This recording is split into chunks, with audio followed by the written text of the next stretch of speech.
미국 국방부의 긴급 경고가 중동을 뒤흔들고 있습니다. 사우디는 한국과의 방산 계약을 취소하라. 이스라엘과 이란이 미사일을 주고받으며 중동 전쟁의 위기가 고조되는 가운데 리야드 왕궁은 인류 역사상 가장 충격적인 동맹 교체를 단행했습니다.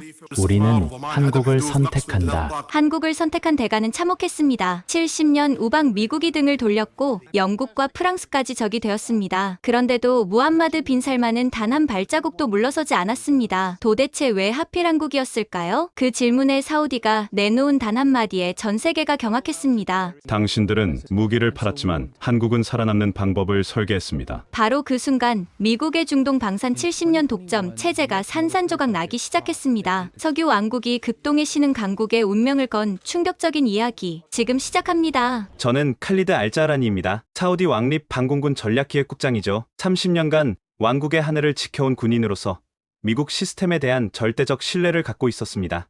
그런 제가 한국 무기를 검토하게 될 줄은 꿈에도 몰랐습니다. 모든 게 바뀐 건 그날 새벽부터였습니다. 리야드 방공사령부 상황실의 붉은 경고등이 미친 듯이 깜빡였죠. 국장님, 예멘 국경에서 이상 신호가 포착됐습니다. 젊은 대위가 떨리는 목소리로 보고했습니다. 레이더 화면을 보니 수십 개의 붉은 점들이 북상하고 있었어요. 후티 반군의 드론 때였습니다. 패트리어트 시스템 가동하라. 저는 즉시 명령했습니다. 우리가 그토록 자랑스러워하던 미국산 최첨단 방공 시스템이었죠. 수백억 달러를 들여 구축한 철벽 방어망이었습니다. 하지만 뭔가 이상했어요. 드론들의 비행 패턴이 예전과 달랐습니다. 고도를 수시로 바꾸고 지그재그로 기동하며 일부는 의도적으로 레이더에 노출되고 있었죠. 다층 공격입니다. 미끼와 실제 공격 드론이 섞여 있어요. 기술 장교가 소리쳤습니다. 패트리어트의 레이더가 혼란스러워하고 있었어요. 어느 것이 진짜 위협인지 구분하지 못하고 있었습니다. 그때 끔찍한 기억이 떠올랐습니다. 6년 전 아브카이크 정유시설 공격 말이에요. 그날도 우리는 수십억 달러짜리 방공망을 갖고 있었지만 단 한 대의 드론도 막지 못했습니다. 세계 석유 생산의 5%가 한순간에 마비됐죠. 발사 승인 요청합니다. 승인한다. 모든 표적을 요격하라. 패트리어트 미사일이 연달아 발사됐습니다. 하늘에서 섬광이 번쩍였어요. 몇 대는 격추됐지만 나머지는 계속 북상했습니다. 우리의 요격률은 겨우 65%에 불과했어요. 이런 식으로는 메카를 지킬 수 없다. 저는 주먹으로 테이블을 쳤습니다. 손이 떨렸어요. 만약 이 드론들이 성지를 공격한다면? 라마단 기간에 수백만 순례자가 모인 그곳을 공격한다면? 상상만으로도 끔찍했습니다. 이슬람 세계의 중심, 14억 무슬림의 기도 방향인 카바가 공격받는다면 그건 단순한 군사적 패배가 아니었어요. 왕국의 정통성 자체가 무너지는 일이었습니다. 정보부에서 긴급 보고가 왔습니다. 부관이 암호화된 문서를 건넸습니다. 내용을 읽는 순간 등골이 서늘해졌어요. 후티 반군이 새로운 드론 기술을 확보했다. 이란제 샤헤드 136의 개량형으로 인공지능 회피 기동이 가능하다. 다음 목표는 메카와 메디나로 추정된다. 이게 현실일까요? 우리가 믿고 의지하던 방공 시스템이 이렇게 무력할 수 있을까요? 저는 즉시 왕실 안보위원회에 보고서를 작성했습니다. 현재 우리 방공 체계로는 새로운 위협에 대응할 수 없다고 썼죠. 손가락이 떨려서 키보드를 제대로 칠 수 없었습니다. 그날 밤, 저는 기도실에서 무릎을 꿇었습니다. 메카 방향을 향해 절을 하면서도 불안감을 떨칠 수 없었어요. 알라요, 우리에게 지혜를 주소서, 성지를 지킬 방법을 알려주소서. 기도를 마치고 사무실로 돌아왔을 때 긴급 전화가 걸려왔습니다. 국방부 차관이었죠. 칼리드, 내일 아침 왕궁으로 와라. 왕세자님께서 직접 주재하시는 회의다. 목소리에서 긴박함이 느껴졌습니다. 무함마드 빈 살만 왕세자가 직접 나선다는 것은 상황이 그만큼 심각하다는 뜻이었어요. 저는 밤새 자료를 준비했습니다. 현재 방공체계의 한계, 필요한 개선 사항, 예상되는 위협 시나리오를 정리했죠. 하지만 솔직히 뾰족한 해결책은 없었습니다. 새벽 4시, 창밖으로 리야드의 스카이라인이 보였습니다. 킹덤 타워가 하늘을 찌르고 수많은 고층 빌딩들이 사막 위에 솟아 있었어요. 우리가 오일머니로 지은 현대적 도시였죠. 하지만 이 모든 것이 얼마나 취약한지 새삼 깨달았습니다. 화려한 건물들도 하늘에서 날아오는 위협 앞에서는 무력했으니까요. 우리는 지금까지 돈으로 안보를 살 수 있다고 믿었다. 저는 혼잣말을 했습니다. 최고가의 무기를 사면 최고의 안보를 얻을 수 있다고 생각했죠. 하지만 현실은 달랐습니다. 아침 햇살이 사막을 붉게 물들일 때 저는 왕궁으로 향했습니다. 오늘 회의에서 무슨 일이 일어날지 예측할 수 없었어요. 한 가지 확실한 건 뭔가 큰 변화가 필요하다는 것이었습니다. 차 안에서 다시 한번 보고서를 훑어봤습니다. 현 요격률 65%, 다층 동시 공격 시 40%까지 하락 예상이라는 문구가 눈에 들어왔어요. 40%. 그것은 10발 중 6발이 뚫린다는 뜻이었습니다. 성지에 단 한 발이라도 떨어진다면 그 결과는 상상할 수 없을 정도로 참혹할 것입니다. 국장님, 도착했습니다. 운전사의 말에 정신을 차렸습니다. 왕궁의 거대한 문이 열리고 있었어요. 저는 심호흡을 하고 차에서 내렸습니다. 무엇이 우리를 기다리고 있을까요? 왕국의 운명을 바꿀 결정이 오늘 이곳에서 내려질지도 모릅니다. 왕궁 회의실에 들어서자 무거운 침묵이 감돌고 있었습니다. 무함마드 빈 살만 왕세자가 상석에 앉아 있었고 국방장관, 재무장관, 정보국장이 모두 모여 있었어요. 앉으시오. 칼리드 국장. 왕세자의 목소리는 평소보다 낮고 진지했습니다. 32살의 젊은 지도자지만 그의 눈빛은 날카로웠죠. 어젯밤 들어온 침투 보고를 받았소. 설명해 주시오. 저는 준비한 자료를 펼쳤습니다. 전하, 후티 반군의 공격 패턴이 완전히 진화했습니다. 기존의 단순 직선 비행이 아닌 인공지능 기반 회피 기동을 하고 있습니다. 우리 패트리어트 시스템의 예측 알고리즘을 무력화시키는 수준입니다. 재무장관이 끼어들었습니다. 그래도 65%는 막았다면서요? 나쁘지 않은 수치 아닙니까? 저는 고개를 저었습니다. 카카, 이건 단독 공격 시나리오입니다. 만약 이란이 직접 개입해서 탄도미사일과 드론을 동시에 쏜다면 요격률은 40% 이하로 떨어집니다. 회의실이 술렁였습니다. 왕세자가 손을 들어 조용히 시켰죠. 계속하시오. 더 큰 문제는 경제적 파급 효과입니다. 아브카이크 공격대를 기억하십니까? 단 하루 생산 차질로 유가가 배럴당 20달러 급등했습니다. 만약 이아드나 메카의 주요 시설이 공격받는다면 정보국장이 보충 설명을 했습니다. 골드만삭스 분석에 따르면 사우디 주요 시설 공격 시 유가는 즉시 150달러를 돌파할 것으로 예상됩니다. 세계 경제는 즉각적인 리세션에 빠질 겁니다. 150달러. 그 숫자가 회의실을 무겁게 짓눌렀습니다. 우리의 반공 실패가 전 세계를 경제 위기로 몰아넣을 수 있다는 뜻이었죠. 왕세자가 날카롭게 물었습니다. 그래서 해결책은 무엇이오? 국방장관이 대답했습니다. 미국의 사드 시스템 추가 배치를 요청했습니다. 최신형 패트리어트 팩3 MSE도 함께요. 언제 가능하오? 최소 24개월입니다, 전하. 왕세자의 얼굴이 굳어졌습니다. 24개월? 농담하는 거요? 미국도 대만 해협 위기와 우크라이나 전쟁으로 물량이 부족합니다. 우리보다 우선순위가 높다고. 왕세자가 주먹으로 테이블을 쳤습니다. 우선순위? 우리가 그들에게 매년 수백억 달러의 무기를 사는데? 재무장관이 정확한 수치를 불렀습니다.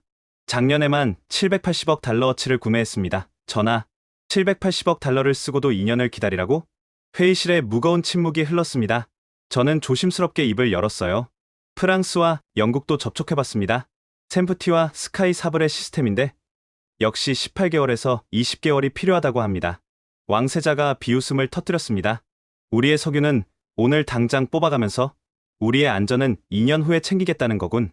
그때 국방부 차관인 파이살 왕자가 조용히 말했습니다. 전하, 한 가지 대안이 있습니다만 모든 시선이 그에게 쏠렸습니다. 파이살은 왕실 내에서도 진보적이고 실용적인 인물로 알려져 있었죠. 말해보시오. 한국의 천궁 시스템입니다. 순간 회의실이 얼어붙었습니다. 정보국장이 즉각 반발했어요. 한국, 미사일 방어 경험도 없는 나라 아닙니까? 폴란드가 작년에 도입했습니다. 성능이 기대 이상이라고 들었습니다. 종교부 대표가 격하게 반대했습니다. 말도 안 됩니다. 카피르의 무기로 성지를 지킨다고요? 두 성지의 수호자이신 국왕 폐하께서 어떻게 생각하시겠습니까? 하지만 파이살은 침착했습니다. 3개월이면 배치 가능하답니다. 3개월 대 24개월. 선택은 명확하지 않습니까? 왕세자가 관심을 보였습니다. 3개월? 확실한가? 한국 방산청에서 비공식 확인을 받았습니다. 이미 양산 체제가 갖춰져 있고 폴란드 수출로 실전 검증도 끝났다고 합니다. 저는 속으로 놀랐습니다. 파이살이 이미 한국과 접촉했다니 그는 생각보다 훨씬 앞서 움직이고 있었어요. 재무장관이 물었습니다. 가격은? 미국 시스템의 70% 수준입니다. 또 한 번 술렁임이 일었습니다. 더 싸면서 더 빨리 받을 수 있다니. 하지만 반대도 만만치 않았습니다. 검증되지 않은 시스템입니다. 미국이 가만히 있지 않을 겁니다. 이슬람 국가의 자존심은 어디에 두고? 경론이 벌어졌습니다. 저는 가만히 듣고만 있었어요. 솔직히 저도 혼란스러웠습니다. 30년간 미국 시스템만 다뤄온 제게 한국 무기는 너무 생소했으니까요. 왕세자가 손을 들어 토론을 중단시켰습니다. 칼리드 국장, 전문가로서 의견을 말해보시오. 모든 시선이 제게 쏠렸습니다. 저는 신중하게 말을 골랐어요. 전하, 저는 평생 미국 시스템을 신뢰해왔습니다. 하지만 지금은 평시가 아닙니다. 24개월은 너무 깁니다. 그 사이 무슨 일이 일어날지. 그래서 최소한 검토는 해볼 가치가 있다고 생각합니다. 보수파들이 저를 배신자 보듯 쳐다봤습니다. 하지만 저는 군인입니다. 자존심보다 국가 안보가 우선이었어요. 왕세자가 결정을 내렸습니다. 파이살, 한국 측 자료를 가져오시오. 일주일 안에 검토하고 결정하겠소. 알겠습니다, 전하. 회의가 끝나고 저는 파이살을 따로 불렀습니다. 정말 3개월이면 가능합니까? 그가 미소를 지었습니다. 칼리드, 세상이 바뀌고 있습니다. 우리도 바뀌어야 해요. 내일 오후에 한국 자료를 보내드리겠습니다. 왕궁을 나오면서 하늘을 올려다봤습니다. 맑고 푸른 사우디의 하늘. 이 평화로운 하늘이 언제까지 지속될까요? 150달러라는 숫자가 계속 머릿속을 맴돌았습니다. 우리의 실패가 전 세계를 위기로 몰아넣을 수 있다는 무거운 책임감이 어깨를 짓눌렀어요. 과연 한국이라는 낯선 나라가 우리의 해답이 될 수 있을까요? 아니면 또 다른 실망으로 끝날까요? 곧 알게 될 것입니다. 다음날 오전, 저는 국방부 상황실에서 미국 국방부와 화상회의를 준비하고 있었습니다. 왕세자의 지시로 미국 측에 마지막 기회를 주기로 했죠. 화면에 펜타곤 중동 담당 차관보 마크 밀러스타인이 나타났습니다. 그의 표정은 평소처럼 거만했어요. 좋은 아침이네 칼리드. 무슨 일로 긴급 회의를 요청했나? 라고 영어로 말했습니다. 저는 단도직입적으로 말했습니다. 사드와 패트리어트 추가 배치 일정을 앞당겨야 합니다. 24개월은 너무 깁니다. 그가 한숨을 쉬었습니다. 칼리드, 이미 설명했잖아. 우크라이나와 대만이 우선이야. 생산 라인도 풀가동 중이고. 라고 영어로 대답했습니다. 우리가 작년에 780억 달러를 썼습니다. 그건 F-35와 에이브람스 탱크 계약이잖아. 방공 시스템은 별개 문제야. 라고 영어로 말했습니다. 저는 화가 치밀어 올랐지만 참았습니다. 마크, 우리 석유 시설이 공격받으면 어떻게 되는지 알죠? 유가 150달러는 미국 경제도 직격탄입니다. 그래서 우리가 이지스함을 홍해에 배치했잖아. 라고 영어로 답했습니다. 그것만으론 부족합니다. 육상 방공망이 시급해요. 그가 서류를 뒤적이더니 말했습니다. 좋아. 특별히 배려해서 18개월로 단축해주지. 라고 영어로 제안했습니다. 18개월. 조금 나아졌지만 여전히 너무 길었습니다. 더 빠른 방법은 없습니까? 있지. 중고 패트리어트를 미퍼비시에서 보내면 10개월이야. 성능은 70% 정도지만. 라고 영어로 말했습니다. 중고품을 보내겠다는 말에 자존심이 상했습니다. 우리가 구걸하는 것도 아니고 정가를 다 내는데 말이죠. 새 장비로 10개월은 불가능합니까? 마크가 짜증스럽게 말했습니다. 칼리드, 현실을 봐. 너희만 위협받는 게 아니야. 폴란드는 러시아와 국경을 맞대고 있고 일본은 북한 미사일에 노출돼 있어. 다들 줄 서 있다고. 라고 영어로 답했습니다. 그때 뒤에서 누군가 속삭이는 소리가 들렸습니다. 마크가 잠시 음소거를 했다가 다시 돌아왔어요. 하나 제안하지. 너희가 우크라이나에 무기 지원을 하면 우리도 우선순위를 조정할 수 있어. 라고 영어로 제안했습니다. 무슨 말입니까? 사우디가 보유한 구형 패트리어트 미사일 1000발을 우크라이나에 보내? 그럼 신형으로 12개월 안에 보충해줄게. 라고 영어로 설명했습니다. 순간 말문이 막혔습니다. 우리 재고를 빼서 남의 전쟁에 보내라니요? 그럼 그 12개월 동안 우리는 뭘로 방어합니까? 이지스함이 있잖아. 충분해. 라고 영어로 답했습니다. 충분하다고? 해상 요격만으론 한계가 명확한데. 저는 주먹을 꽉 쥐었습니다. 검토해보겠습니다. 오케이. 하지만 빨리 결정해. 이 제안도 언제까지 유효할지 모르거든. 라고 영어로 마무리했습니다. 화상회의가 끝나고 저는 의자에 털썩 주저앉았습니다. 30년 우방이 이런 식으로 나온다니? 우리의 안보를 볼모로 거래를 하려 하다니요. 곧바로 프랑스 탈레스사와 연락을 취했습니다. 에마뉘엘 듀부아 중동 담당 이사가 응답했어요. 봉주르, 칼리드, 우리 샘프티 시스템에 관심이 있다고? 라고 프랑스어 억양의 영어로 말했습니다. 네, 긴급 도입이 필요합니다. 트레비앙, 우리 시스템은 유럽의 정수입니다. 나토 표준이죠. 라고 자랑스럽게 말했습니다. 납기가 관건입니다. 언제 가능합니까? 그가 계산기를 두드리는 소리가 들렸습니다. 응. 표준 절차대로라면 20개월입니다. 너무 깁니다. 단축할 방법은? 있죠. 프랑스 육군 물량을 돌리면 14개월. 물론 프리미엄이 붙겠지만 라고 제안했습니다. 또 프리미엄입니다. 위기 상황을 이용해 가격을 올리려는 속셈이 뻔했어요. 얼마나 추가됩니까? 30% 정도? 긴급 처리 비용이니 이해해 주시길. 라고 답했습니다. 30% 할증에 14개월. 이것도 만족스럽지 않았습니다. 더 빠른 방법은 없습니까? 에마뉘엘이 목소리를 낮췄습니다. 칼리드, 솔직히 말하지. 카타르가 먼저 계약했어. 그들 물량이 끝나야 너희 차례야. 비즈니스는 선착순 아니겠어? 라고 설명했습니다. 카타르, 우리의 이웃이자 경쟁국. 그들이 먼저 손을 썼다니. 영국은 어떻습니까? 스카이 사브레는 비슷해. BAE 시스템즈도 백로그가 18개월치 쌓여 있다더군. 라고 답했습니다. 막막했습니다.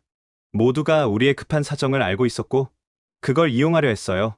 저는 마지막으로 물었습니다. 혹시 다른 대안을 아십니까? 에마뉘엘이 잠시 망설이다 말했습니다. 이스라엘이 아이언돔을 수출한다던데. 아, 너희는 이스라엘하고 사이가 안 좋지. 그 외에는? 터키. 아니다. 그들도 너희랑 지역 라이벌이지. 응. 아, 한국이 뭔가 만든다고 들었는데? 라고 언급했습니다. 한국이요? 왜? 천궁인가 뭔가. 폴란드가 샀다더군. 나토 회의에서 폴란드 애들이 자랑하길래.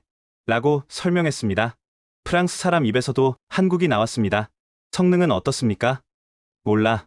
우리 시스템이 최고니까 관심 없어. 하지만 폴란드가 추가 주문했다니 나쁘진 않겠지? 라고 답했습니다. 통화를 끝내고 저는 깊은 한숨을 쉬었습니다.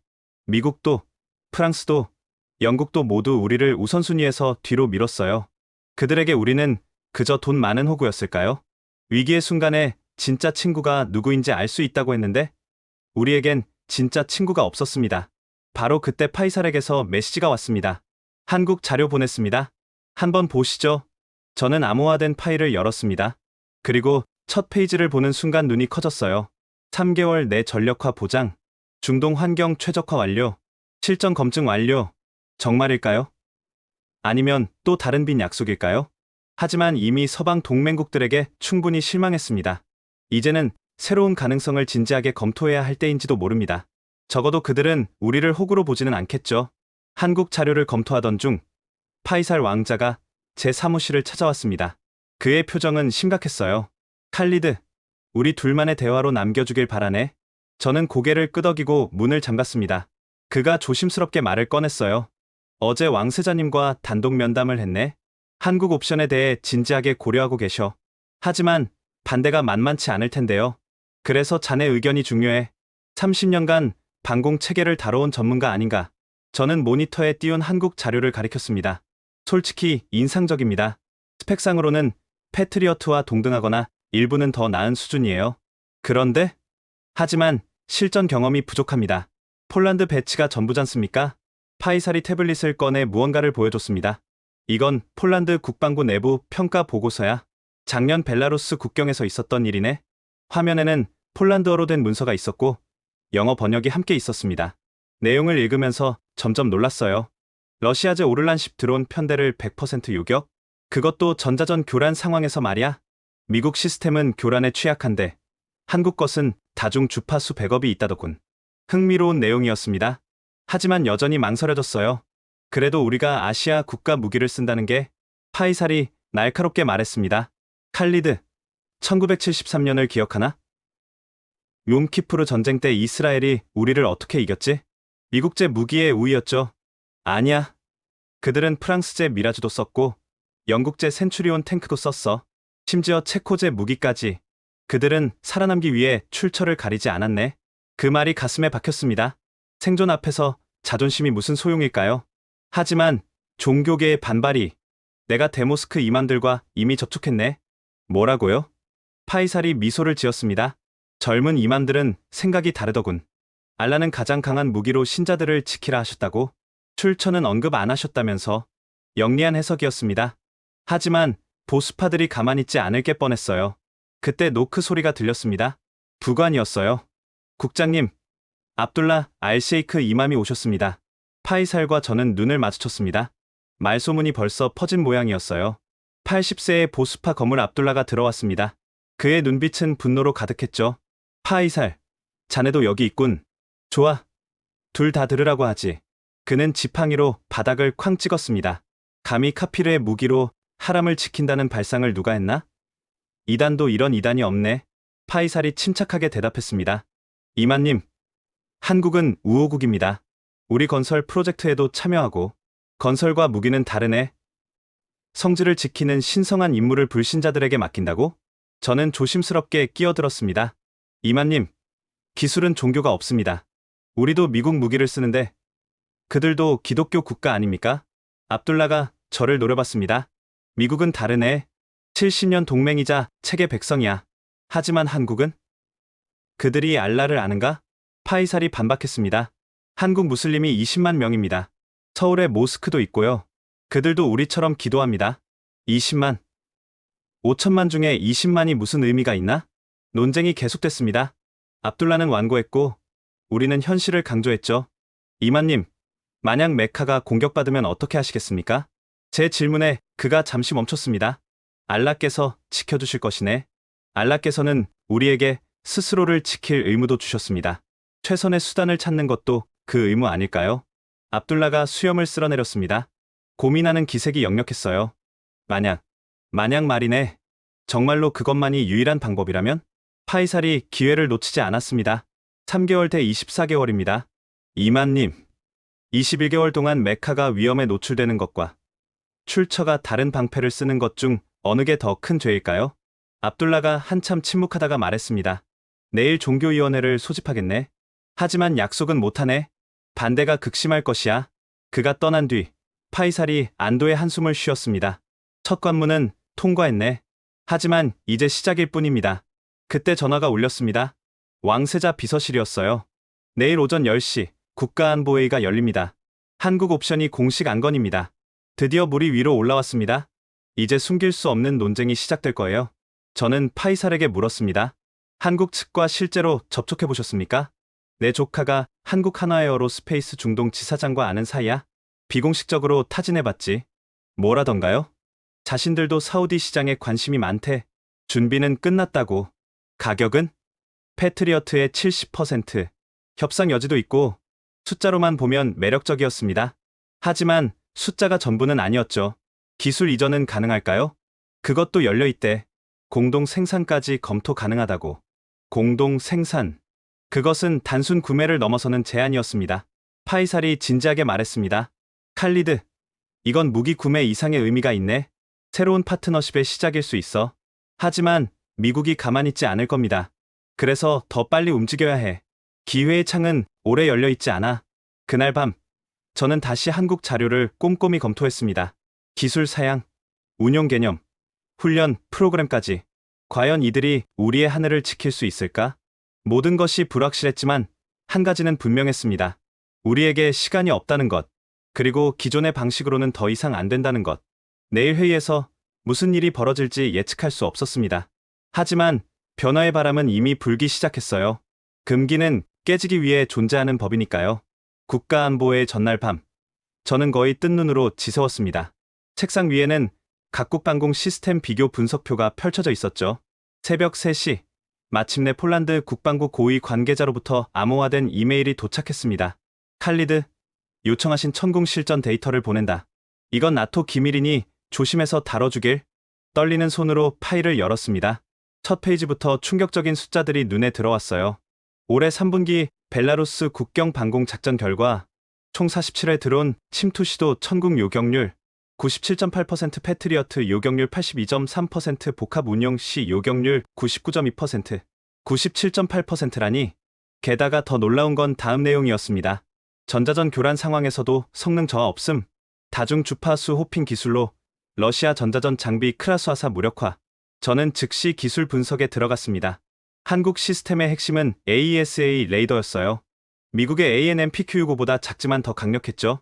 탐지거리 150km, 패트리어트 대비 20km 증가, 동시 추적 표적 40개, 패트리어트 30개, 동시 교전 능력 8개, 패트리어트 6개. 하지만 정말 인상적인 건 가격이었습니다. 단위 비용 2.8억 달러, 패트리어트 4억 달러 운용, 유지비 연간 1200만 달러, 패트리어트 2000만 달러. 더 좋으면서 더 싸다?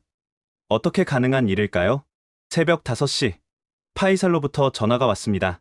칼리드, 안 잤군. 나도 마찬가지야. 한국 측에서 추가 자료를 보냈네. 무슨 자료입니까?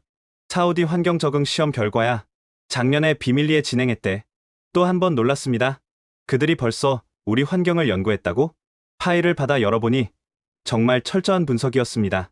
루바랄리 사막 모의 시험 결과, 섭씨 55도 고온 정상 작동, 모래 폭풍 3일 연속 노출 성능 저하 없음, 습도 0% 극건조 정상 작동. 우리 패트리어트는 모래 폭풍이 심하면 레이더 성능이 15% 떨어지는데 한국 시스템은 특수 필터와 냉각 시스템으로 이를 해결했다고 합니다. 심지어 낙타떼가 지나가는 것과 드론을 구별하는 알고리즘도 개발했대. 파이살의 농담 같은 말이 사실이었습니다. 보고서에는 정말로 대형 동물 군집 이동과 저속 비행체 구별 기술이라고 적혀 있었어요. 아침 8시 국방부 기술진들과 긴급 회의를 가졌습니다. 베테랑 엔지니어인 사미르가 말했어요. 국장님, 이 수치들이 사실이라면 게임 체인저입니다. 하지만 검증이 필요하지 않겠습니까? 폴란드가 거짓말할 이유가 없죠. 그들도 러시아 위협이 실제니까요. 젊은 분석관 아미라가 손을 들었습니다. 저는 한국 시스템의 소프트웨어 구조를 분석해봤는데요. 인상적입니다. 오픈 아키텍처라서 우리가 원하는 대로 수정 가능해요. 무슨 뜻입니까? 미국 시스템은 블랙박스입니다. 건드리면 워런티가 날아가죠. 하지만 한국은 소스 코드 일부를 공개하고 우리가 커스터마이징할 수 있게 해준대요. 이건 정말 혁명적인 제안이었습니다. 우리만의 위협 환경에 맞게 조정할 수 있다는 뜻이니까요. 사미르가 계산기를 두드렸습니다. 비용 대비 효과를 계산해보면 5년 운용 기준으로 한국 시스템이 미국보다 40% 저렴합니다. 유지 보수는? 한국은 현지 정비 인력 양성을 포함한대요. 미국은 본국 기술자를 불러야 하는데 한국은 우리 사람을 훈련시켜준다는 거죠. 기술적 자립. 그것은 우리가 늘 꿈꿔온 것이었습니다. 오전 9시 회의장으로 향하면서 마지막으로 받은 자료를 확인했습니다. 한국 국방과학연구소의 시뮬레이션 결과였어요. 이란 파테의 1일형 탄도미사일 샤헤드 136 드론 동시 공격 시나리오, 패트리어트 단독 요격률 68%, 천궁 단독 요격률 89%, 통합 운용 요격률 96%, 89%. 이 숫자가 계속 머릿속을 맴돌았습니다. 회의장에 들어서니 이미 열띤 토론이 진행 중이었습니다. 왕세자가 저를 보고 물었어요. 칼리드 국장, 기술 검토 결과는? 저는 심호흡을 하고 일어섰습니다. 전하, 숫자는 거짓말하지 않습니다. 프레젠테이션을 시작했습니다.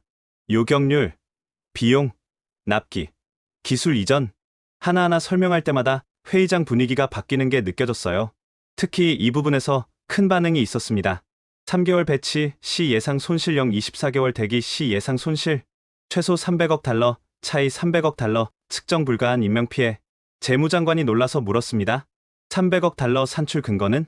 하루 생산 차질 시 30억 달러 손실, 현재 위협 수준에서 최소 10일 이상 공격 가능성. 보수적으로 계산한 겁니다. 종교부 대표가 여전히 반대했습니다. 숫자가 전부는 아닙니다. 신앙의 문제가. 그때 파이살이 끼어들었습니다. 오스만 제국도 독일제 대포를 썼습니다. 심지어 성지수호 전쟁에서도요. 숫자가 생명을 구한다면 그것도 신앙 아닐까요? 2시간의 경론 끝에 왕세자가 결론을 내렸습니다. 칼리드 국장을 한국에 보내시오. 직접 보고 최종 판단하도록. 반대파들이 술렁였지만 왕세자는 단호했습니다. 숫자가 이 정도라면 볼 가치가 있소. 백문이 불여의견 아니겠소? 회의가 끝나고 저는 복잡한 심정으로 회의장을 나왔습니다. 숫자는 분명했습니다. 한국 시스템이 우월했죠. 하지만 숫자 너머의 것들, 신뢰와 경험과 검증은 어떨까요? 곧 제가 직접 확인하게 될 것입니다. 사우디 방공의 미래가 제 판단에 달렸다는 무거운 책임감을 안고서 말이죠. 과연 한국이라는 나라는 이 숫자들을 현실로 만들 수 있을까요? 한국 출장을 이틀 앞둔 저녁, 왕세자 전용 집무실로 긴급 호출을 받았습니다. 리야드 시내가 한눈에 내려다 보이는 최상층, 무함마드 빈 살만이 홀로 서 있었죠. 칼리드, 와주어서 고맙소. 32살의 젊은 지도자는 창밖을 바라보고 있었습니다. 석양에 물든 사막 도시가 황금빛으로 빛나고 있었어요. 전하, 부르신 이유가 먼저 이걸 보시오. 그가 태블릿을 건넸습니다. 화면에는 CIA 중동 분석 보고서가 떠 있었어요. 사우디의 한국 무기 도입 검토는 미국의 중동 영향력에 심각한 도전이 될 것임. 모든 수단을 동원해 저지피려. 저는 놀라서 왕세자를 바라봤습니다. 이게 어떻게? 우리에도 워싱턴에 친구가 있소. 그들이 얼마나 필사적인지 보이시오? 왕세자가 돌아서며 말했습니다. 칼리드, 당신은 날 어떻게 생각하시오? 갑작스러운 질문에 당황했지만 솔직하게 답했습니다. 개혁적이고 과감한 지도자라고 생각합니다. 전하, 그럼 내가 왜 여성 운전을 허용했다고 생각하시오? 시대적 요구였고, 아니요. 그가 단호하게 말했습니다. 생존을 위해서였소. 21세기에 여성의 절반을 경제에서 배제하고 어떻게 살아남겠소? 자존심과 전통만으로는 미래가 없소. 왕세자가 책상으로 걸어가 액자 하나를 들어 보였습니다. 그의 할아버지, 건국 군주 압두라지즈 왕의 사진이었죠. 할아버지는 영국제 총으로 왕국을 통일했소. 당시 보수파들은 크리스천의 무기를 쓴다고 반대했지만 할아버지는 개의치 않았소. 하지만 지금도 마찬가지요. 다만 영국이 한국으로 바뀌었을 뿐. 왕세자가 지도를 펼쳤습니다. 중동 전체가 한눈에 보였어요. 이란을 보시오. 제재에도 불구하고 미사일과 드론을 대량 생산하고 있소. 예멘, 시리아, 레바논, 이라크. 그들의 프록시가 우릴 포위하고 있지 않소? 그의 손가락이 지도 위를 움직였습니다. 북쪽엔 터키, 동쪽엔 이란, 남쪽엔 후티. 우리는 포위됐소. 그런데 우리의 방패는? 2년을 기다리라는 미국뿐. 전하, 비전 2030을 아시오? 물론 알고 있었습니다. 석유 의존 경제에서 벗어나 다각화하려는 야심찬 계획이었죠. 400개의 신도시, 네옴시티, 홍해 관광 프로젝트, 수조 달러가 투입되고 있소. 그런데 하늘이 뚫려 있으면 누가 투자하겠소? 왕세자의 논리는 명확했습니다. 경제 개혁을 위해선 안보가 필수라는 것. 칼리드, 내가 한국에 주목하는 이유를 아시오? 기술력 때문이 아닙니까? 그것도 있지만 그들의 역사요. 의외의 대답이었습니다. 한국은 70년 전만 해도 우리보다 가난했소. 전쟁으로 폐허가 됐고 자원도 없었지. 하지만 지금은 세계 10위권 경제 대국이죠. 정확하오. 그들은 아무것도 없는 상태에서 시작했소. 우리처럼 석유라는 행운도 없었지. 그런데 성공했소. 왕세자가 열정적으로 말을 이어갔습니다. 삼성, 현대, LG, 이제는 방산까지. 그들의 비결이 뭔지 아시오? 실용주의요. 자존심보다 실리, 명분보다 실제. 그게 그들을 여기까지 오게 했소. 그가 서류 뭉치를 가리켰습니다. 한국 정부가 보낸 제안서요. 단순 무기 판매가 아니라 기술 이전, 공동개발, 현지 생산까지 제시했소. 미국은 절대 그런 제안을 하지 않죠. 그렇소. 70년 동맹이라면서 우릴 여전히 고객으로만 보고 있소. 하지만 한국은 우릴 파트너로 보고 있소. 왕세자가 창가로 다시 걸어갔습니다. 압둘라 이맘이 뭐라고 했소? 카피르의 무기는 안 된다고. 그 노인네는 아이폰은 잘만 쓰면서. 왕세자의 조롱에 저도 모르게 웃음이 나왔습니다. 칼리드, 난 이슬람을 사랑하오. 하지만 21세기 이슬람이어야 하오. 낙타 시대의 이슬람이 아니라. 그가 진지하게 제 눈을 바라봤습니다. 선지자 무함마드도 최고의 무기를 구하셨소. 당시 최첨단이던 예멘제 칼을 쓰셨지. 출처를 따지지 않으셨소. 종교적 정당성까지 제시하는 그의 논리는 탄탄했습니다. 전하, 하지만 미국의 보복이 뭘 하겠소? 우리가 그들의 석유 공급을 끊으면 하루 만에 뉴욕 증시가 폭락할 텐데. 왕세자의 자신감은 대단했습니다. 하지만 저는 여전히 우려됐어요. 중국이나 러시아가 접근할 수도. 이미 접근했소. 중국은 DF-21 미사일을 제안했고 러시아는 S-400을 팔려고 하오. 하지만 난 거절했소. 왜 그러셨습니까? 그들과 손잡는 건 미국과 완전히 결별하는 것이오. 난 균형을 원하오. 한국은 미국 동맹이면서도 독자적이지 않소. 확실히 한국은 절묘한 위치에 있었습니다. 미국과 동맹이지만 독자적 무기 체계를 갖춘 나라. 왕세자가 금고에서 뭔가를 꺼냈습니다. 오래된 검이었어요. 이게 뭔지 아시오? 왕실의 보검 아닙니까? 우리 증조 할아버지가 쓰던 검이요. 영국제요. 당시 최고의 강철로 만들어졌소. 그가 검을 제게 건넸습니다. 이 검이 사우디를 지켰소. 출처가 중요한 게 아니라 성능이 중요했소. 무거운 검을 들고 있자니 역사의 무게가 느껴졌습니다. 칼리드, 한국에 가서 직접 보고 오시오. 선입견 없이 오직 우리 국민의 안전만 생각하고. 알겠습니다, 전하. 그리고 이것도 전하시오.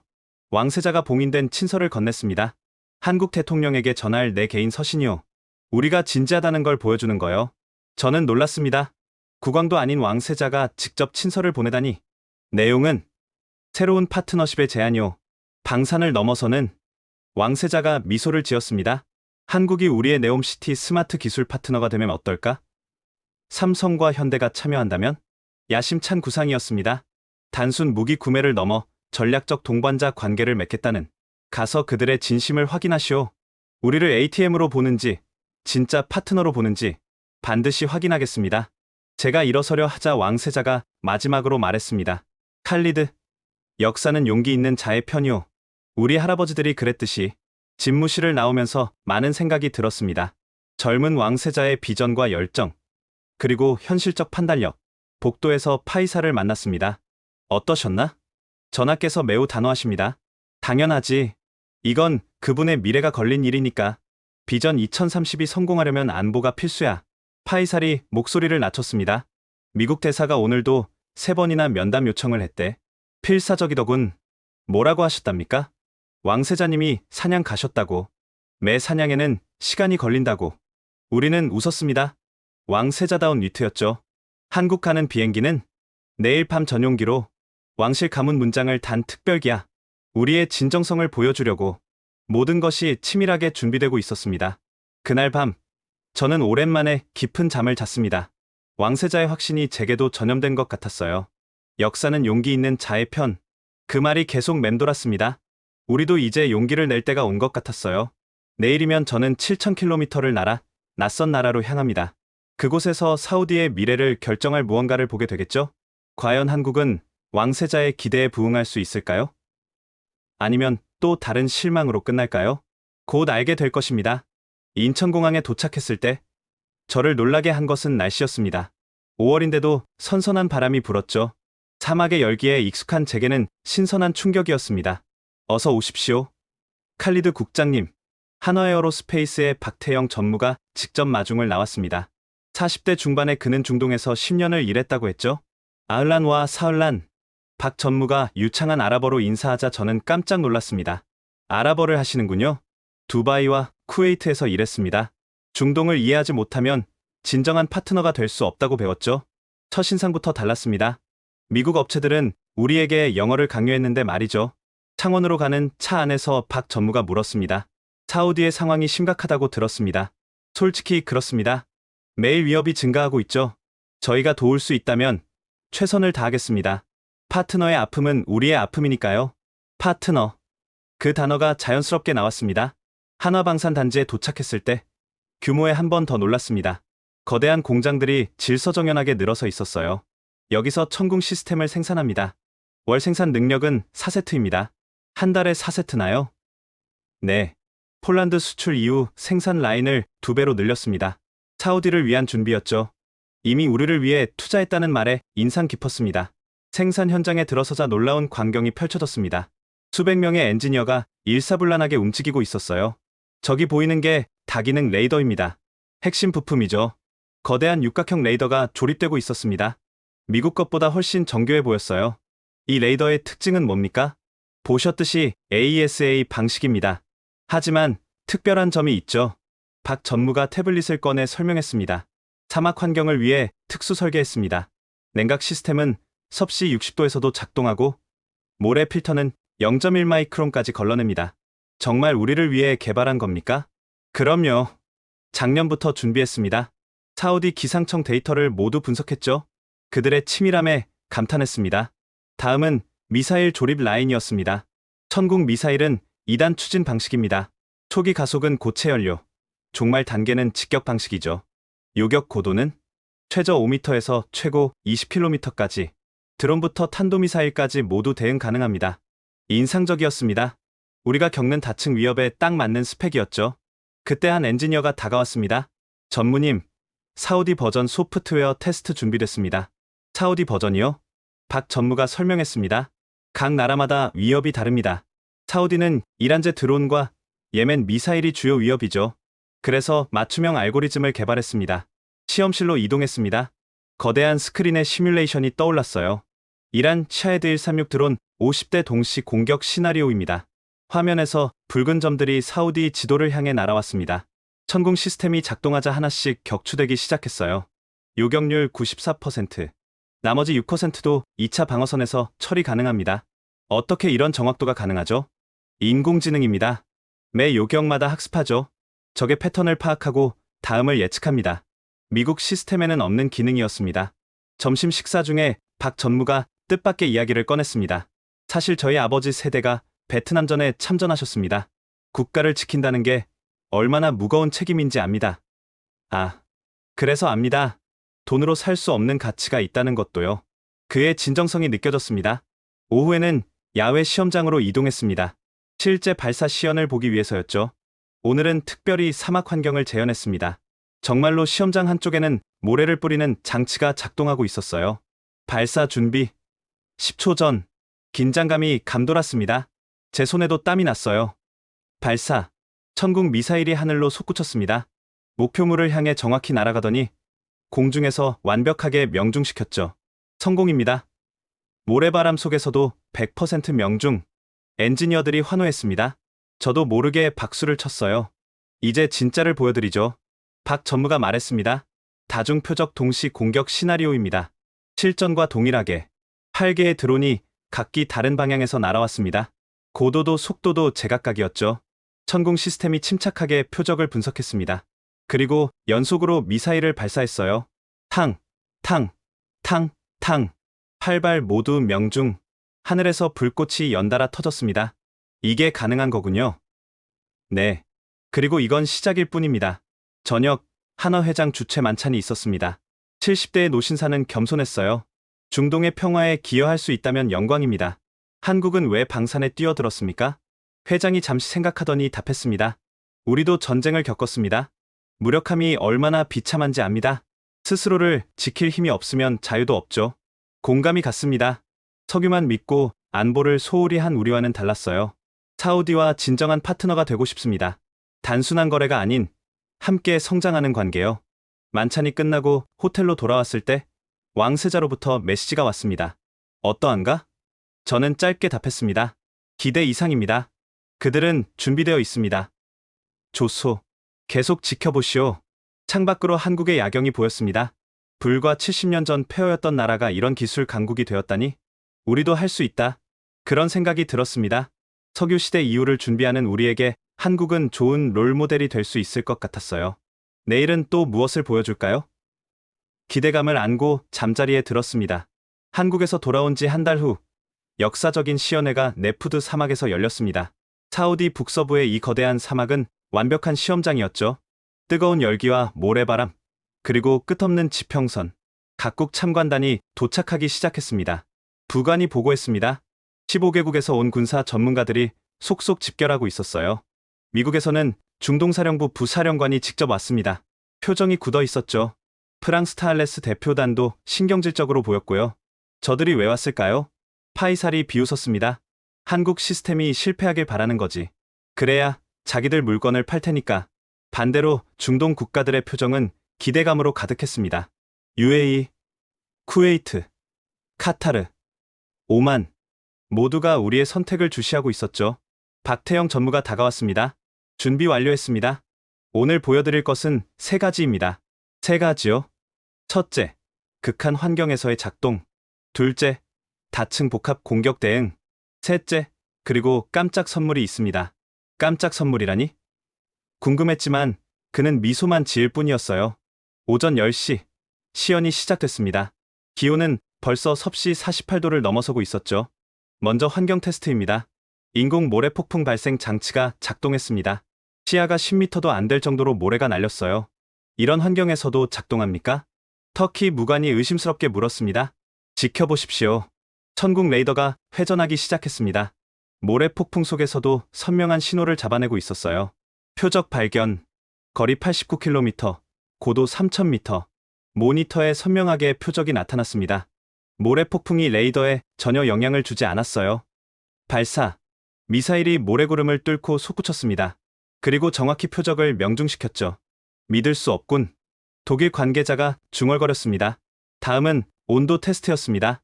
장비 주변에 히터를 설치해 온도를 섭씨 60도까지 올렸어요. 전자장비가 견딜 수 있을까요? 일본 방위성 관계자가 걱정스럽게 물었습니다. 하지만 천궁은 아무 문제 없이 작동했습니다. 오히려 자체 냉각 시스템이 얼마나 효율적인지 보여줬죠. 이제 메인 이벤트입니다. 박 전무가 신호를 보냈습니다. 실제 중동 위협 시나리오를 재현했습니다. 이란제 샤헤드 드론, 예멘 후티의 개조 스커드, 그리고 정체불명의 순항미사일까지 참관단이 술렁였습니다. 이런 복합 시나리오는 처음이었거든요. 시작. 먼저 낮게 날아오는 드론 12대가 나타났습니다. 지그재그로 기동하며 레이더를 교란하려 했죠. 천궁이 침착하게 분석을 시작했습니다. 그리고 효율적으로 요격 순서를 정했어요. 팍, 팍, 팍. 연속으로 미사일이 발사됐습니다. 12대 모두 격추. 하나도 빠짐없이. 잠깐, 저게 뭡니까? 누군가 소리쳤습니다. 하늘 높이서 탄도미사일이 낙하하고 있었어요. 동시 공격입니다. 드론을 막느라 정신없는 사이 탄도미사일이 날아온 거죠. 실전에서 자주 쓰는 전술이었습니다. 하지만 천궁은 당황하지 않았습니다. 다른 발사대가 즉시 대응했어요. 수직으로 치솟은 요격 미사일이 하늘에서 탄도미사일과 만났습니다. 거대한 폭발음과 함께 성공적으로 요격, 동시에 두 가지 위협을 처리하다니 미군 장성이 놀라움을 감추지 못했습니다. 마지막으로 초저고도 순항미사일 4발이 동시에 날아왔습니다. 지상 50m 높이로 사막 지형을 따라 날아오는 것들이었죠. 저걸 잡을 수 있을까? 프랑스 기술자가 회의적으로 말했습니다. 천궁의 AESA 레이더가 미세하게 각도를 조정했습니다. 그리고 낮게 날아오는 표적들을 하나씩 포착했어요. 타타타탕. 4발 모두 명중. 사막의 연속으로 폭발이 일어났습니다. 순간 침묵이 흘렀습니다. 모두가 믿기 힘든 광경을 목격한 거죠. 100% 요격. 카타르 국방차관이 감탄했습니다. 그때 박 전무가 마이크를 잡았습니다. 이제 마지막 시연입니다. 실전에서는 예상치 못한 일이 일어나죠. 무슨 말인지 이해하기도 전에 갑자기 천궁 시스템이 이동하기 시작했습니다. 이동 중 교전 능력을 보여드리겠습니다. 트럭에 실린 천궁이 시속 60km로 달리면서도 레이더는 계속 작동했어요. 그 상태에서 날아오는 표적을 추적했죠. 이동 중 발사. 달리는 차량에서 미사일이 발사됐습니다. 그리고 정확히 명중. 이건 게임 체인저입니다. UAE 공군 사령관이 흥분해서 말했습니다. 시연이 끝나고 질의응답 시간이 됐습니다. 쿠웨이트 대표가 물었습니다. 유지보수는 얼마나 복잡합니까? 80%는 현지에서 가능합니다. 부품도 모듈식이라 교체가 쉽죠. 오만 대표의 질문. 운영 인원은? 패트리어트의 절반입니다. 자동화 덕분이죠. 이집트 대표도 관심을 보였습니다. 나일강 삼각주처럼 습한 환경에서도 작동합니까? 물론입니다. 전천후 시스템이니까요. 미국 장성이 까다로운 질문을 던졌습니다. 전자전 공격에는 얼마나 강합니까? 박 전무가 자신있게 답했습니다. 주파수 호핑과 다중 백업으로 대응합니다. 폴란드에서 러시아 전자전을 이겨냈죠. 프랑스 대표가 비아냥거렸습니다. 가격 대비 성능이라 싼 게 비지떡 아닙니까? 그럼 비싼 게 다 좋습니까? 성능으로 말하게 해주십시오. 박 전무의 당당한 태도에 프랑스 대표는 입을 다물었습니다. 시연회가 끝나고 각국 대표들이 몰려들었습니다. 우리도 도입을 검토하고 싶습니다. 가격 협상이 가능합니까? 기술 이전도 되나요? 한국 부스는 순식간에 북새통이 됐습니다.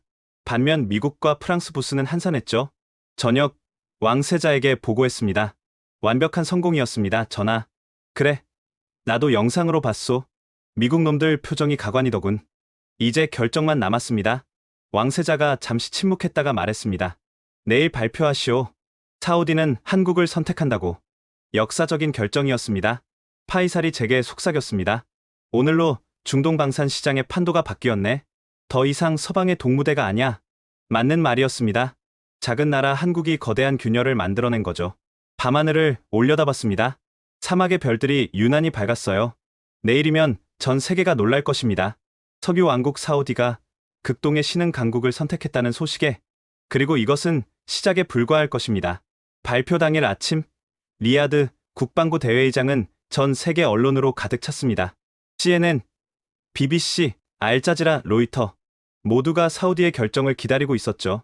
무대 뒤에서 파이살이 긴장한 표정으로 말했습니다. 미국 대사가 새벽 4시에 또 전화했대요. 마지막 설득을 시도한 모양입니다. 뭐라고 하던가요? 24개월을 12개월로 단축하겠다고. 그리고 가격도 20% 할인하겠다네요. 이제 와서 양보하다니. 하지만 이미 늦었습니다. 오전 10시 정각, 제가 연단에 올랐습니다. 수백 개의 카메라가 일제히 저를 향했죠. 신사숙녀 여러분, 오늘 사우디아라비아 왕국은 역사적인 결정을 발표합니다. 회장이 숨을 죽였습니다. 철저한 검토와 실증을 거쳐 우리는 한국의 천궁 시스템을 차세대 방공 체계로 선정했습니다. 순간 폭발적인 반응이 일어났습니다. 기자들이 일제히 손을 들었죠. 첫 도입 규모는 12개 포대, 48억 달러입니다. 3개월 내 첫 포대가 배치됩니다. 미국 기자가 즉각 질문했습니다. 70년 동맹인 미국 대신 한국을 선택한 이유는? 우리는 동맹을 바꾸는 게 아닙니다. 최선의 기술을 선택하는 것뿐이죠. 생존에는 감상이 없습니다. 프랑스 기자의 날카로운 질문. 검증되지 않은 아시아 기술을 신뢰할 수 있습니까? 어제 시연회를 보셨습니까? 100% 요격률이 검증되지 않았다고요? 오히려 묻겠습니다. 유럽 시스템이 그런 성과를 낸 적이 있습니까? BBC 특파원이 물었습니다. 미국의 보복이 두렵지 않습니까? 우리는 주권국가입니다. 우리 하늘을 지킬 권리가 있죠. 진정한 친구라면 우리의 선택을 존중할 겁니다. 알자지라 기자가 종교적 측면을 물었습니다. 일부에서는 비이슬람 국가 무기로 성질을 지키는 것에 반대하는데요. 제가 준비한 답변을 했습니다. 선지자 무함마드께서는 지혜를 구하라. 그것이 중국에 있더라도라고 하셨습니다. 한국이 중국보다 가깝지 않습니까? 종교적 정당성까지 제시하자 반대파들도 할 말을 잃었습니다. 추가 발표가 있습니다. 회장이 다시 조용해졌습니다. 사우디와 한국은 단순한 무기 거래를 넘어 포괄적 방산 파트너십을 체결합니다. 현지 생산, 기술 이전, 공동 개발까지 포함됩니다. 이건 폭탄 선언이었습니다. 단순 구매가 아닌 기술 동맹이라니? 5년 내 사우디에서 천궁 시스템을 생산하게 됩니다. 우리는 더 이상 수입국이 아닌 생산국이 될 것입니다. 기자회견이 끝나고 곧바로 국제 반응이 쏟아졌습니다. 백악관은 즉각 성명을 발표했습니다. 실망스러운 결정이다. 동맹의 가치를 다시 생각해보길 바란다. 하지만 왕세자는 트위터에 이렇게 답했죠. 진정한 동맹은 독점이 아닌 선택의 자유를 존중하는 것이다. 반면 한국 대통령은 직접 전화를 걸어왔습니다. 역사적인 결정에 감사드립니다. 한국은 사우디의 신뢰에 반드시 보답하겠습니다. 오후가 되자 도미노 현상이 시작됐습니다. UAE 국방장관이 긴급 성명을 발표했습니다. 우리도 한국 시스템 도입을 적극 검토하겠다. 쿠웨이트도 즉각 반응했습니다. 사우디의 현명한 선택을 주목한다. 우리도 옵션을 열어두겠다. 심지어 이집트까지 관심을 표명했죠. 미국 방산업체들의 주가는 폭락했습니다. 록히드 마틴은 8%, 레이시오는 10%나 떨어졌어요. 반대로 한국 방산주는 상한가를 기록했죠. 그날 저녁 미국 국방장관이 직접 전화를 걸어왔습니다. 칼리드, 재고해 주길 바란다. 아직 늦지 않았다. 무엇을 재고하란 말입니까, 장관님? 우리가 6개월로 단축할 수 있다. 가격도 30% 할인하겠다. 라고 영어로 제안했습니다. 이미 결정된 일입니다. 한국 기술을 믿을 수 있나? 실전 경험도 없는데? 라고 영어로 물었습니다. 폴란드가 증명했고 우리가 확인했습니다. 그것으로 충분합니다. 장관의 목소리가 차가워졌습니다. 이 결정을 후회하게 될 거다. 라고 영어로 경고했습니다. 그건 우리가 판단할 일입니다.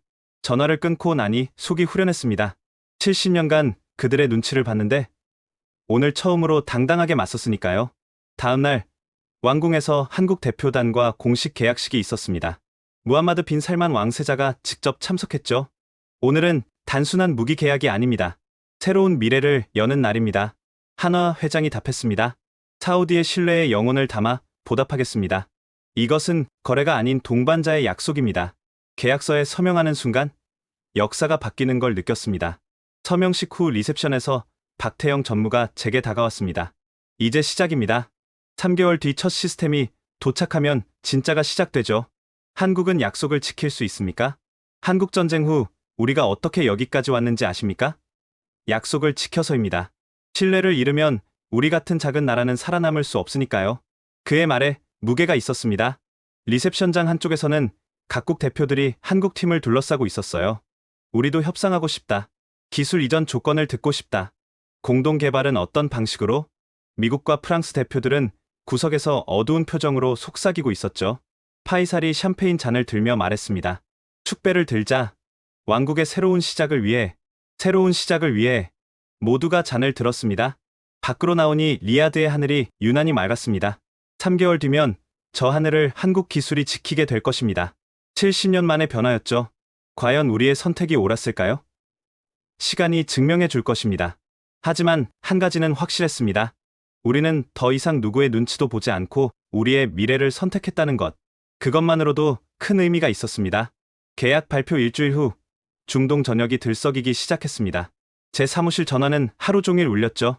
칼리드 국장님, UAE 국방차관입니다. 내일 리야드로 가도 될까요? 쿠웨이트 왕실에서 특사를 보내겠답니다. 카타르 국방장관이 비공식 면담을 요청하는데요. 파이살이 웃으며 들어왔습니다. 인기 폭발이군. 모두가 한국 시스템을 원해.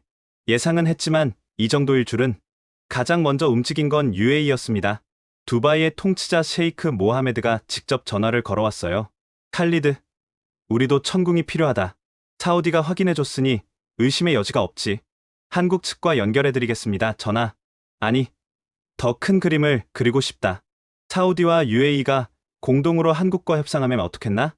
흥미로운 제안이었습니다. 걸프 국가들이 연합해서 협상하면 더 좋은 조건을 받을 수 있죠. 다음날 두바이에서 온 특사단이 도착했습니다. UAE 국방차관 라시드 알막툼이 단도직입적으로 말했어요. 우리는 8개 포대를 원한다. 그리고 현지 생산시설도 함께. 현지 생산이요? 사우디만 생산하면 우리는 뭐가 되나? 우리도 기술을 원한다. 경쟁 심리가 작동하고 있었습니다. 하지만 이는 한국에게도 좋은 기회였죠. 박태영 전무와 화상회의를 했습니다. UAE도 원한다고요? 물론 환영이죠. 중동 전체가 우리 고객이 되는 겁니다. 조건은 맞출 수 있습니까? 걸프 지역 통합 생산 체계를 제안하죠. 사우디는 레이더, UAE는 미사일, 쿠웨이트는 발사대. 어떻습니까? 천재적인 아이디어였습니다. 각국이 부품을 나눠 생산하면 모두가 기술을 갖게 되죠. 이틀 후 쿠웨이트 특사가 도착했습니다. 그들의 관심사는 달랐어요. 우리는 이라크 국경이 걱정이다. 이란의 민병대가 로켓을 쏠 수 있거든. 천궁 시스템이 완벽한 해답입니다. 사우디와 같은 조건을 받을 수 있나? 물론입니다. 오히려 공동 구매로 더 나은 조건을 만들 수 있죠. 일주일 만에 상황이 완전히 바뀌었습니다. 미국 일변도였던 걸프 방산 시장에 거대한 균열이 생긴 거죠.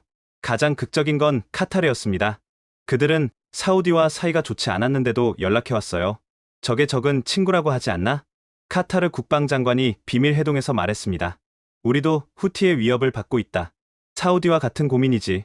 한국 시스템 도입을 검토하시는 겁니까? 이미 결정했다. 6개 포대를 주문하겠다. 조건은 사우디와 동일하게. 놀라운 일이었습니다. 지역 갈등을 넘어 공동의 위협에 함께 대응하겠다는 거니까요. 미국의 반응은 즉각적이었습니다. 국무부 중동 담당 차관보가 긴급 순방에 나섰죠. 여러분이 미국을 떠나면 안보 공백이 생긴다. 라고 영어로 호소했습니다. 그가 리야드에서 열린 GCC 국방장관 회의에서 호소했습니다. 하지만 오만 국방장관이 반박했습니다. 공백.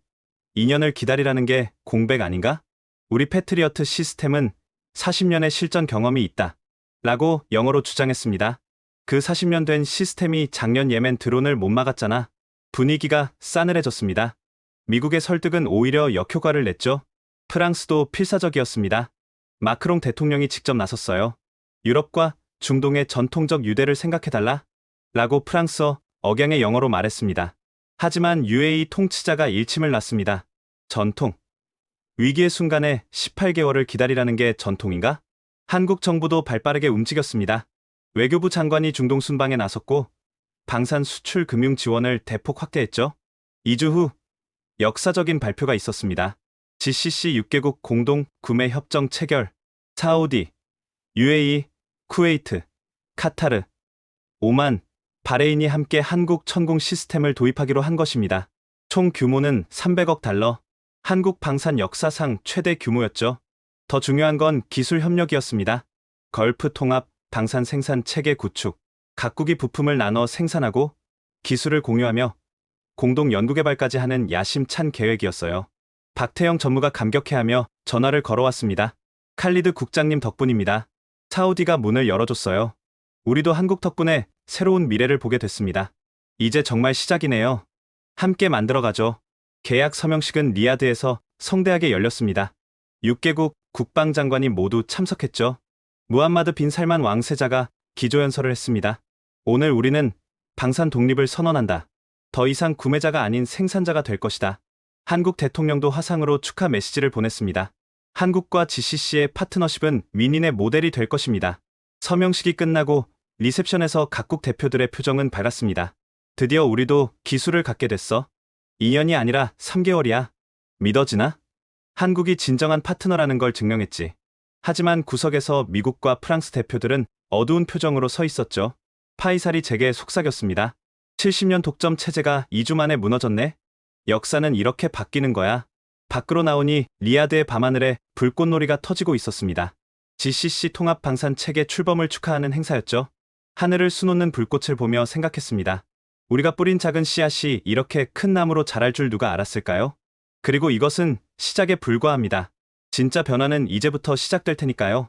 계약 체결 6개월 후 사우디 동부 다란 지역에서 역사적인 기공식이 열렸습니다. 한국 사우디 합작 방산 단지에 첫 삽을 뜨는 날이었죠. 오늘은 사우디가 방산 소비국에서 생산국으로 도약하는 날입니다. 무함마드 빈 살만 왕세자가 연설했습니다. 그의 옆에는 한국산업통상자원부 장관이 서 있었어요. 이곳에서 2년 내 천궁 시스템 핵심 부품의 40%를 생산하게 됩니다. 거대한 부지에는 이미 기초 공사가 한창이었습니다. 한국 기술자 200명과 사우디 엔지니어 500명이 함께 일하고 있었죠. 박태영 전무가 현장을 안내했습니다. 여기가 레이더 생산동입니다. 최첨단 클린룸 시설이 들어서죠. 사우디 인력으로 운영 가능합니까? 물론입니다. 이미 1차 교육생 100명이 한국에서 연수 중이에요. 인상적이었습니다. 단순 조립이 아닌 핵심 기술 생산이라니? 저쪽은 미사일 추진체 공장입니다. 고체 연료 기술도 이전됩니다. 그것까지요? 신뢰에는 신뢰로 답해야죠. 사우디는 우리의 전략적 파트너니까요. 미국이라면 절대 불가능한 일이었습니다. 그들은 핵심 기술은 절대 이전하지 않았으니까요. 현장 사무실에서 양국 엔지니어들이 열띤 토론을 하고 있었습니다. 냉각 시스템을 사막 환경에 최적화하려면 모래 필터를 이중으로 하는 게 어떨까요? 언어는 달라도 기술로 소통하는 그들의 모습이 인상적이었어요. 젊은 사우디 엔지니어 아말이 다가왔습니다. 국장님, 한국에서 배운 게 정말 많습니다. 그들의 일하는 자세가 특히 인상적이었어요. 어떤 면에서? 실패를 두려워하지 않더군요. 계속 시도하고 개선하고 우리도 배워야 합니다. 문화까지 전파되고 있었습니다. 이게 진정한 기술 이전이겠죠. 오후에는 더 큰 발표가 있었습니다. 한국 사우디 방산기술연구소 설립, 왕세자가 협정서에 서명하며 말했습니다. 이제 우리는 함께 미래 무기를 개발할 것입니다. 수입국이 아닌 개발국으로. 한국 장관이 화답했습니다. 사우디의 자본과 한국의 기술이 만나면 놀라운 시너지가 날 겁니다. 연구소장으로 임명된 김태준 박사를 만났습니다. 한국 국방과학연구소 출신의 베테랑이었죠. 어떤 연구를 하실 계획입니까? 우선 중동 환경 특화 시스템입니다. 섭씨 60도, 모래 폭풍, 제로 습도. 이런 극한 조건의 데이터는 사우디가 최고죠. 그게 한국에도 도움이 됩니까? 물론입니다. 극한 환경 기술은 어디서나 통하니까요. 윈윈이죠. 저녁 리셉션에서 뜻밖의 손님들이 나타났습니다. 터키와 이집트 대표단이었어요. 우리도 이 파트너십에 참여하고 싶습니다. 터키 국방차관이 말했습니다. 터키도 방산 강국인데요. 하지만 첨단 미사일 방어는 부족합니다. 한국 사우디 모델이 인상적이에요. 이집트 대표도 거들었습니다. 수에즈 운하 방어가 시급합니다. 천궁 시스템이 완벽한 해답 같은데요. 중동 전체로 확산되고 있었습니다. 미국의 독점 체제가 완전히 무너지는 순간이었죠. 일주일 후 더 극적인 일이 일어났습니다. 이스라엘도 한국 무기에 관심, 중동의 숙적 이스라엘마저 한국을 주목하기 시작한 거죠. 파이살이 웃으며 말했습니다. 아이러니하지? 아랍과 이스라엘이 같은 무기 체계를 쓰게 될지도, 평화에 기여할 수도 있겠네요. 맞아. 같은 시스템을 쓰면 서로를 더 잘 이해하게 되니까. 한편 현장에서는 놀라운 일이 일어나고 있었습니다. 첫 사우디산 부품이 생산된 것입니다. 천궁 레이더의 냉각팬이었죠. 작은 부품이지만 의미는 컸습니다. 메이드 인 사우디. 젊은 엔지니어들이 환호했습니다. 자부심이 대단했어요. 품질 검사를 맡은 한국 기술자가 엄지를 들어 올렸습니다. 완벽합니다. 한국 생산품과 동일한 품질이에요. 정말입니까? 오히려 일부 수치는 더 좋네요. 역시 정밀 작업에는 사우디 손재주가 최고예요. 서로를 인정하고 존중하는 모습이 보기 좋았습니다. 3개월 후 첫 현지 생산 천궁 시스템이 롤아웃됐습니다. 60%가 사우디에서 만든 부품이었죠. 이것이 진정한 기술 독립입니다. 왕세자가 완성된 시스템을 보며 감격했습니다. 이제 우리도 할 수 있다는 걸 증명했어요. 박태영 전무가 제게 말했습니다. 한국도 50년 전엔 이랬습니다. 처음엔 조립만 하다가 이제는 수출까지 하죠. 사우디도 그렇게 될 겁니다. 그때까지 한국이 도와주시겠습니까? 물론이죠. 진정한 동반자니까요. 함께 성장하는 거예요. 밤에 숙소로 돌아오며 생각했습니다. 단순한 무기 거래로 시작한 일이 이렇게 큰 변화를 만들어냈다니. 일자리가 생기고 기술이 전수되고 자신감이 자라났습니다. 무엇보다 우리도 할 수 있다는 희망이 생겼죠. 한국이 보여준 것은 무기가 아니라 가능성이었습니다. 그리고 우리는 그 가능성을 현실로 만들어가고 있었어요. 첫 천궁 시스템 배치 2년 후 저는 리야드 방공사령부 청사에서 이 모든 여정을 돌아보고 있었습니다. 창밖으로 보이는 하늘은 그 어느 때보다 평화로웠죠. 국장님, 오늘 통계 나왔습니다. 젊은 참모가 보고서를 가져왔습니다. 지난 2년간 단 한 건의 성공적 공격도 없었습니다.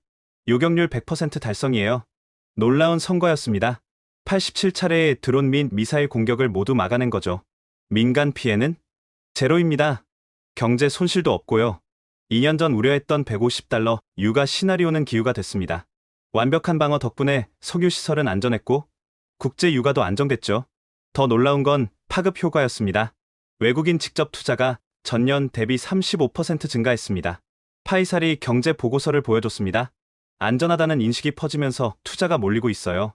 네옴시티 프로젝트도 가속화됐고 비전 2030은 순조롭게 진행되고 있었습니다. 안보가 경제 발전의 기반이 된 거죠. 한국 기업들도 대거 진출했죠. 삼성, 현대, LG, SK 다들 중동 거점을 사우디로 옮겼어요. 우리가 그들의 기술을 신뢰했으니 그들도 우리를 신뢰하는 거죠. 방산 협력이 전체 경제 협력으로 확대된 것입니다. 국제 정세도 크게 바뀌었습니다. 미국은 결국 현실을 받아들였죠. 이제 미국도 한국을 인정합니다. 외교부 차관이 브리핑했습니다.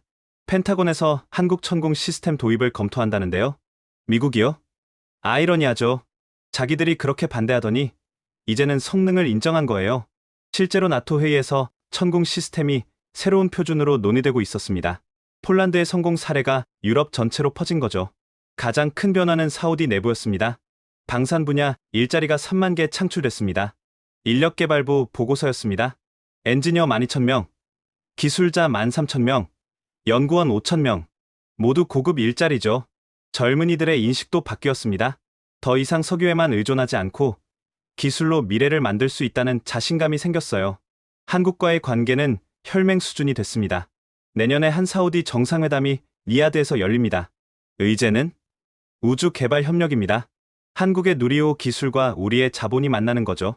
방산에서 시작한 협력이 우주까지 확대됐습니다. 어느 날 한국 대사관에서 특별한 행사가 열렸습니다. 첫 사우디 여성 방산 엔지니어 100명의 졸업식이었죠. 여러분은 선구자입니다. 제가 축사를 했습니다. 기술에는 성별이 없습니다. 오직 실력만 있을 뿐이죠. 그들 중 한 명인 누라가 대표로 답사를 했습니다. 한국이 우리에게 기회를 줬습니다. 이제 우리가 사우디의 미래를 만들겠습니다. 왕세자의 개혁과 한국의 기술이 만나 새로운 변화를 만들어낸 것입니다. 2년이 지난 지금 중동의 방산 지도는 완전히 바뀌었습니다. 현재 중동 신규 방공 시스템의 55%가 한국산입니다. 국제 방산 시장 보고서의 내용이었죠. 미국 점유율은 30%로 떨어졌고요. 격세지감이었습니다. 불과 2년 만에 판도가 크게 바뀐 거예요. 마지막으로 박태영 전무를 만났습니다. 그는 이제 한화중동 총괄 사장이 되어 있었죠. 처음 만났을 때가 엊그제 같은데? 벌써 2년이네요. 그동안 정말 많은 일이 있었죠. 후회는 없으십니까? 미국 대신 우리를 선택한 것? 저는 웃으며 답했습니다. 이게 제 대답입니다. 창밖을 가리켰습니다. 평화로운 리야드의 스카이라인이 보였죠. 2년간 단 한 발의 미사일도 떨어지지 않았습니다. 이보다 더 확실한 답이 있을까요? 박 사장이 고개를 끄덕였습니다. 한국도 사우디에 감사하고 있습니다. 우리를 믿고 기회를 줬으니까요. 이제 진짜 동반자가 된 거죠. 네. 함께 가는 겁니다. 끝까지 이 모든 여정을 돌아보면서 많은 생각이 들었습니다. 우리는 자존심을 버리고 실용을 택했습니다. 전통 대신 미래를 선택했죠. 그리고 그 선택은 옳았습니다. 한국은 우리에게 무기를 판 게 아니라 희망을 줬습니다. 기술을 전수한 게 아니라 자신감을 심어줬죠. 이제 사우디의 하늘은 안전합니다. 그리고 우리의 미래는 밝습니다. 석유의 시대가 저물어도 우리는 준비되어 있으니까요. 기술과 혁신으로 새로운 시대를 열어갈 테니까요.